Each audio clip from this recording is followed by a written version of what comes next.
façam o tal do triplo C. Curta, comenta e compartilhe. Você pode fazer essas 3 coisas que ajudam o algoritmo a aparecer. Mas eu não tô brincando não, pessoal. Dá uma paradinha agora de 1 segundo e clica no joinha. É importante que você faça isso. Porque se você não fizer, inclusive atrapalha o vídeo. Parece que o vídeo é menos relevante. Esse modelo globalista... Você gosta de Star Wars, não? Eu gosto. Eu não sou, acho que eu não sou fã, né, daquele pessoal que tem as miniaturas em casa e tal, mas... Eu sou bem nerd, então, pô, eu tenho Baby Yoda, minhas filhas fazem festa de Star Wars, então aqui o buraco é mais embaixo. Mas essa ordem que foi estabelecida, você tem um primeiro momento de queda do muro de Berlim, o avanço do processo do liberalismo no mundo, consenso de Washington, tripés macroeconômicos, o liberalismo é a melhor forma, blocos econômicos no mundo inteiro, NAFTA, a Europa forma a União Europeia, mercado comum europeu, assim, o mundo agora será integrado como um globo, porque não há mais aquela divisão que existia até o colapso soviético. Tem algumas consequências. A primeira das consequências é que você, para as nações poderem, o Olavo falava muito isso, para as nações poderem comercializar, elas precisam fazer acordos. E estes acordos, quanto mais países envolvidos tem, menos soberania nacional você tem. É evidente, né? Se eu vou vou dar um exemplo aqui para as pessoas para não ficar complicado. Eu vou fazer um acordo que eu vou poder comercializar pasta de dente para Argentina. Pô, a princípio é simples, né? Só que a Anvisa tem as regulações dela para pasta de dente e a Anvisa lá da Argentina, que deve ter um nome, tem as regulações dela para pasta de dente. Então você precisa de uma entidade supranacional que crie regulamentação para os dois. Agora você pense nisso do ponto de vista de um comércio internacional, o tamanho do poder que essas agências globais passaram a ter, retirando o poder do povo. Em um primeiro momento, tem uma coisa muito boa, porque, como economista, a gente sabe que só existem 2 formas de você gerar riqueza. Nenhuma delas envolve o Lula gerando emprego. Nenhuma delas envolve o programa de desenvolvimento. Não sei. Você só gera emprego, você só gera riqueza de 2 formas.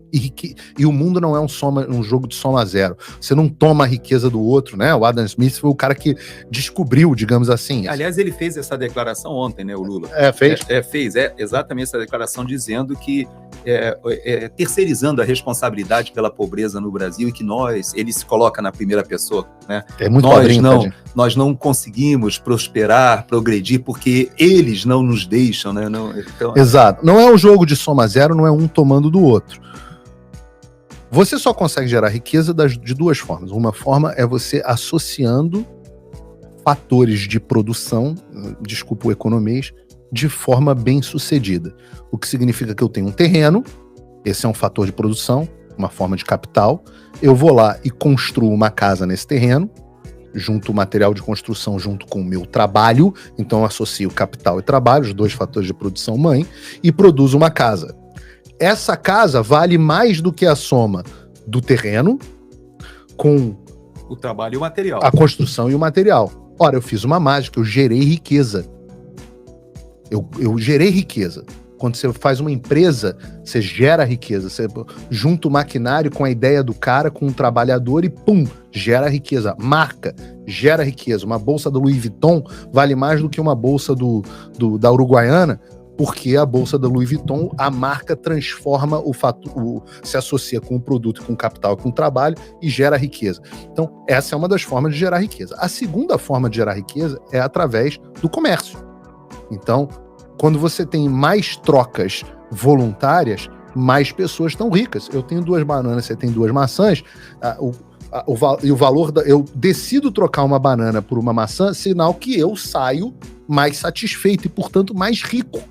Como as trocas são intermediadas por moeda, todo mundo sai mais rico. Eu saio mais rico e você sai mais rico. Beleza. Então, consenso, agora o mundo inteiro vai fazer comércio.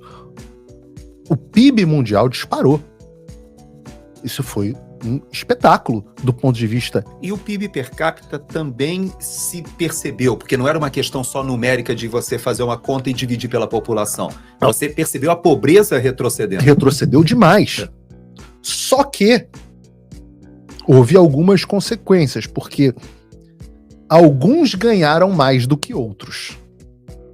Então, por exemplo, a pobreza na China realmente decresceu de uma forma inacreditável. Eu me lembro que o sonho do Deng Xiaoping, que começou as reformas liberais na China, era que todo chinês tivesse uma bicicleta, um relógio de pulso e um rádio. Onde ele chegava. Olha onde é que ele... Era o sonho. O Deng Xiaoping dizia, um dia todo chinês terá uma bicicleta, um relógio de pulso e um rádio. Você vê um parênteses que eu, até para ilustrar para nossa audiência, eu estava vendo um bate-papo, uma conversa sobre a diferença do carro elétrico na China para os modelos de carro elétrico na Europa. Uhum. E dizendo que para o chinês, ele não quer saber de suspensão, não quer saber do motor, ele não quer saber se a potência é boa, se existe tecnologia no sistema de freios, nada disso. Ele quer que tenha uma tela desse tamanho no painel dele e que essa tela fale com ele, ele consiga ver, ou seja, tecnologia, a tecnologia. Você vê, o chinês hoje compra o carro elétrico baseado em uma demanda completamente diferente do alemão, ou até aqui do americano. Mas você vê como é que se chegou a uma classe média, vamos chamar assim, na China, ou vamos dizer assim, uma faixa gigantesca de consumo, porque hoje tem 2 populações quase do Brasil de pessoas que foram inseridas nesse mercado consumidor em poucos anos. Eu passei bastante tempo já na China e, assim, aquilo é impressionante. A China é impressionante. Pro bem e pro mal. Você sai da China com a visão de, assim, não pode deixar o mundo virar isso. Eu preciso impedir que o mundo que as minhas filhas vão crescer se torne isso. Porque a China é distópica para vários lados. Mas no paralelo que eu estava fazendo, a China teve um enriquecimento gigantesco, mas o trabalhador americano que vivia muito bem, o trabalhador médio, ele teve a destruição, por um lado, pelos sindicatos, com as ideias socialistas que destruíram a indústria americana. Então o trabalhador blue collar, como chama aqui, o trabalhador braçal, ele olhou a sua vida e falou, eu vivia muito bem, como é a vida de classe média do sonho americano, aquele que eu digo que as pessoas imaginavam quando pensavam no mundo pós-guerra. Aquele que está no imaginário das pessoas. E esse cara começou a ficar ferrado. E o padrão de vida começou a ficar muito ferrado. E o que aconteceu? As grandes corporações fizeram a festa com esse negócio. Porque você tem mercados financeiros muito mais integrados, onde as pessoas conseguem, as grandes empresas têm acesso infinito a capital a custo quase zero, o pequeno não. Então você começou a ter fusões e uma concentração de corporações gigantescas, nunca antes imaginada. E transnacionais, né? Transnacionais, com um dinheiro que nunca desce, digamos assim, quase que um linguajar marxista, mas tem um certo sentido nisso. Um dinheiro que quase nunca desce para as pessoas comuns. Empreender se tornou muito difícil, se tornou desigual. Você não consegue mais competir com as grandes empresas. Ao mesmo tempo, estas pessoas educadas em Harvard, educadas nas escolas americanas e com a culpa burguesa dentro de si também, elas começaram porque eram ricas, a achar que elas tinham que determinar o rumo do mundo. E aí você tem um descasamento gigantesco entre o mundo onde esses caras vivem. Você pensa em Davos como, sabe, Fórum Econômico Mundial como, assim, o que melhor representa isso. Os bilionários mais ricos gastando em prostituta e cocaína, em festas fantásticas, com os líderes mundiais, com a elite, com quem decide, com quem tem o poder de formar as políticas transnacionais. Esse cara, ele vive uma vida totalmente diferente da Dona Maria ou do Chris Smith, que tá no... Não o deputado, mas eu tô falando de nomes comuns aqui nos Estados Unidos, que trabalhava na fábrica da General Electric lá no Michigan. No Michigan, e foi demitido. Em Detroit. Então, assim, esse descasamento levou, eu vou falar do Star Wars, levou, na minha opinião, ao primeiro momento de uma revolta populista, dos anos de 2014 e 2015. Eu vou dizer por que eu considero Star Wars. Eu digo que aquele momento foi o primeiro filme de Star Wars da trilogia original, se chama Uma Nova Esperança, New Hope. E eu acho que naquele momento já estava todo mundo de saco cheio do establishment. De saco cheio da imprensa começando a perder a credibilidade. Nem se comparava 2014 com o que está hoje. Mas todo mundo começou a olhar e falar assim, pô, peraí, os jornais são feitos para aqueles caras de Davos, não tem nada a ver com o que eu penso. Esses caras estão querendo moldar o que eu penso e não me informar. Ninguém fala mais para mim. Então as pessoas se desgastaram com a imprensa, as pessoas começaram a se desgastar com a academia, Hollywood, etc. Você teve ali um momento de choque entre o homem comum e o homem de Davos. Eu digo que 2020 foi o Império Contra-Ataca. 2020 foi o Império Contra-Ataca, porque quando os populistas começaram a ganhar terreno na Europa, em certa medida, na América Latina e nos Estados Unidos, a resposta do Império foi assim: se destruíram a Estrela da Morte, eu vou fazer uma Estrela da Morte maior. E só quem viu Star Wars sabe do que eu tô falando. Mas faz todo sentido, porque pega a eleição perdida do Trump e... Eles dobraram tudo. Pararam o mundo. Pararam o mundo, botaram o mundo em lockdown com uma... Eu não sou da teoria que agora o Peter McCullough está dizendo isso abertamente, que não houve pandemia, aquilo foi manufaturado, foi criado para impedir o Donald Trump de ser reeleito.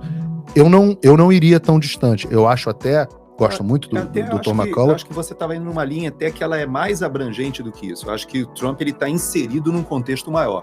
Eu acredito nessa ideia, mas não de você circunscrever a uma questão local. Não, ela é do mundo inteiro. Claro que os Estados Unidos são a coisa mais importante. Sim. Mas houve a imprensa dobrou. Vocês acham que a gente é militante? A gente vai militar mais. Vamos criar o consórcio. A gente vai criar as agências checadoras de fato a partir de agora. A única divergência que eu faço em relação a isso que você fala é que você coloca o agente e tal, quando na verdade, na minha percepção, na minha leitura, esse agente, vamos e tal, são os donos hoje dos grandes grupos de mainstream jornalístico. Na verdade, eles não são os mentores, né? Eles são o braço de execução. Porque se você olhar os fundos de investimento, os grandes fundos de investimento, na verdade, eles concentram não só os grandes conglomerados econômicos, mas também os grandes conglomerados de mídia, né? Não, as pessoas não sabem, mas, assim, os Estados Unidos hoje tem 6 grupos de mídia que controlam 90% da audiência. Os 6 grupos, e aí tá Disney, CBS, Viacom, Paramount, enfim, os grandes grupos, Time Warner, Discovery, agora, são 6 grupos. Todos eles têm os mesmos hedge funds como donos. Exatamente. Todos eles fazem, os donos, os maiores acionistas são BlackRock, State Street e Vanguard. Sendo que BlackRock é dona da State Street e da Vanguard, que é dona da BlackRock, uma é dona da outra. Então, no final das contas, 200 caras decidem o que todo mundo pode ou não. Isso, pelo amor de Deus, alguém achar que é teoria da conspiração, entra no Google e pesquisa.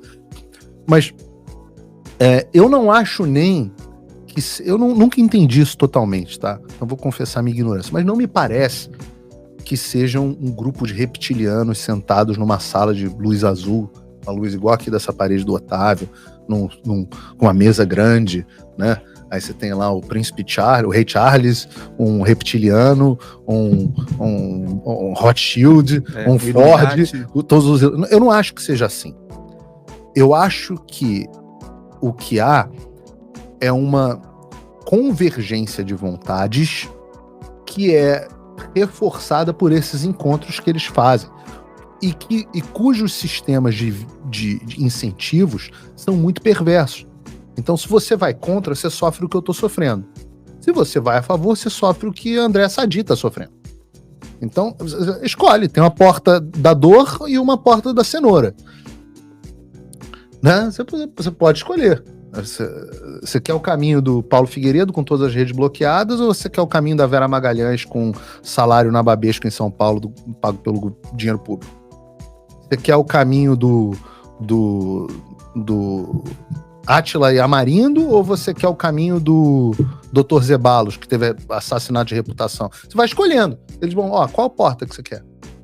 Então, eu acho que 2020 foi o Império Contra-Ataca. O Império Contra-Ataca. E eu quero crer que essa nossa onda que nós estamos vivendo agora é o retorno do Jedi.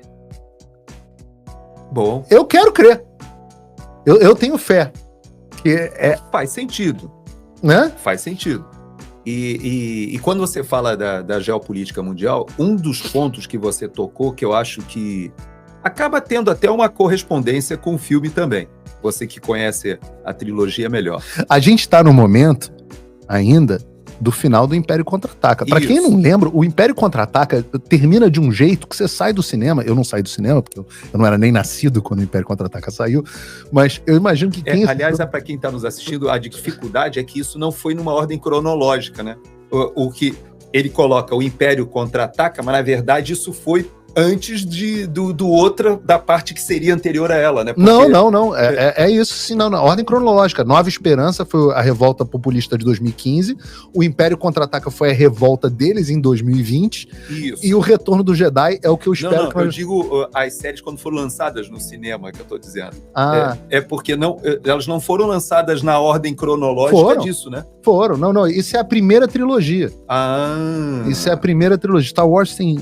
Aula nerd aqui. Star Wars tem 3 grandes trilogias. Certo. Porque a primeira foi da minha geração que eu assisti no cinema. Essa que você assistiu no cinema é a que eu tô me referindo, que é a que importa. Tá. Depois o George Lucas fez uma trilogia muito ruim no início dos anos 2000, mas a Disney olhou e falou assim, hold my beer, se você achou que aquilo era ruim, deixa eu fazer uma, e a gente finge que não existe. Qualquer pessoa que gosta de Star Wars, olha esse negócio de Rey, isso não existe. Então eu tô falando da trilogia original. Okay. E o Império Contra-Ataca termina com o Han Solo petrificado, o Luke Skywalker perdeu a mão, chorando, jogado no meio de um fosso, depois de perder pro Darth Vader, e aí você fala assim, ferrou, os caras ganharam.